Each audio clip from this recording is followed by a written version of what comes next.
Hello guys! Welcome back sa aking channel. Ngayon guys, mag-unbox na naman tayo ng binili kong bagong cellphone, ang Tecno 20 Pro. Tecno Spark 20 Pro. So, ang price nito ngayon guys is, murang-mura lang. 7,999 pesos. So, ang price po nito is 7,999 as of today. So, ang specs naman nito guys is 21, dito nakalagay sa box, 21 gigabytes yung RAM and 256 gigabytes yung ROM niya. So, yan, makikita nyo siya dyan. So, ang ano naman dito niya is 699 processor siya and 108 megapixel yung main camera and 32 megapixel yung glowing selfie niya. So, yan. Tapos, dito naman, yung stereo type niya is dual speaker na siya and 400% big volume. So, yun. Makikita nyo yan dyan. And then, yung color nito is Moonlit Black. Moonlit Black siya. So, ito is Tecno Spark 20 Pro. Ayan.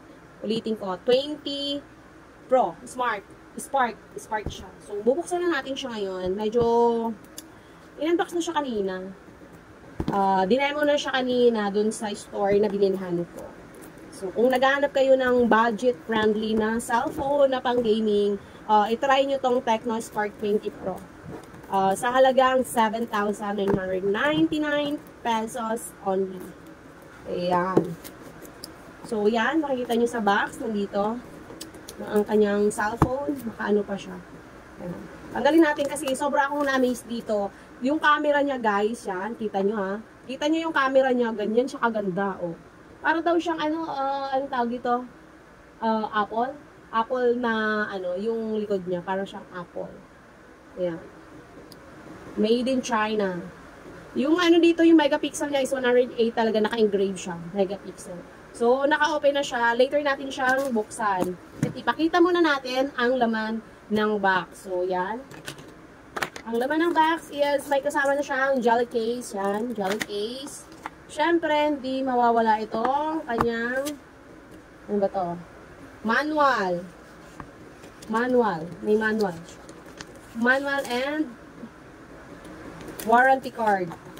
So, ang warranty niya is 12+1. Parang 13 months ang kanyang warranty. So, kasama dito is yung kanyang charger.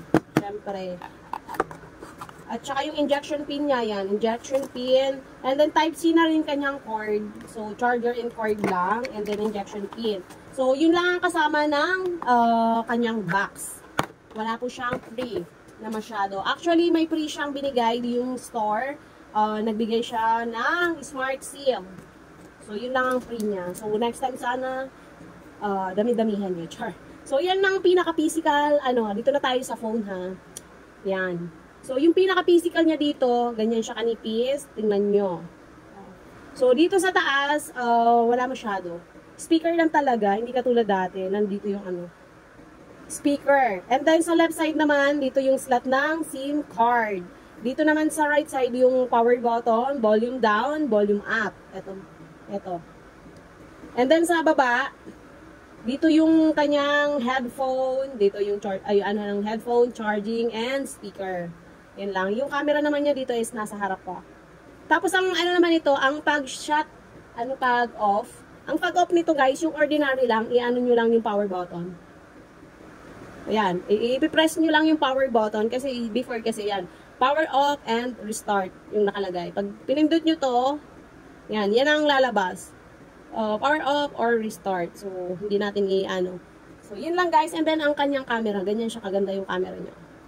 Tapos, yung pinakalikod niya guys. Yan. Moonlit Black to. Moonlit Black. So, yun lang. Yung pinakaloob naman niya dito, yung screen niya.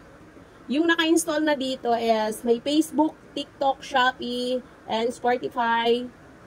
Google Meet. Meron na siya. AHA Games. Wag na natin anuhin yan. So, yan pinaka niya. Nasa screen niya. So, huwag natin masyadong anuhin. Ilan ba to?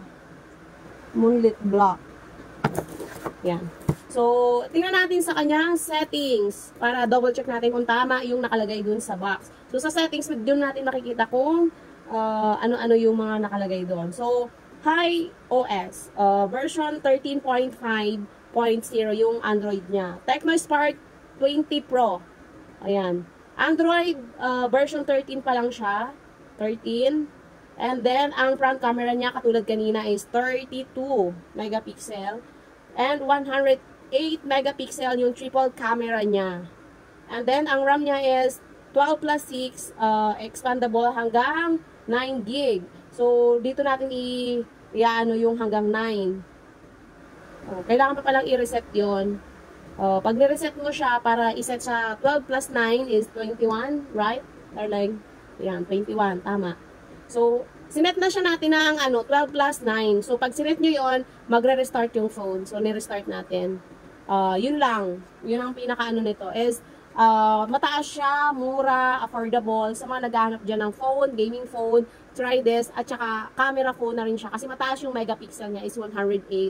Very, affordable sa ganong, natin. So, Tecno Spark 20 Pro na tayo. Yun lang guys. Pag i-review na lang. Kung may question kayo about this phone, sa mga gusto just leave your comment on the comment section. Don't forget to follow, like, and subscribe sa mga social media account ko guys. Yun lang. Thank you for watching. Bye!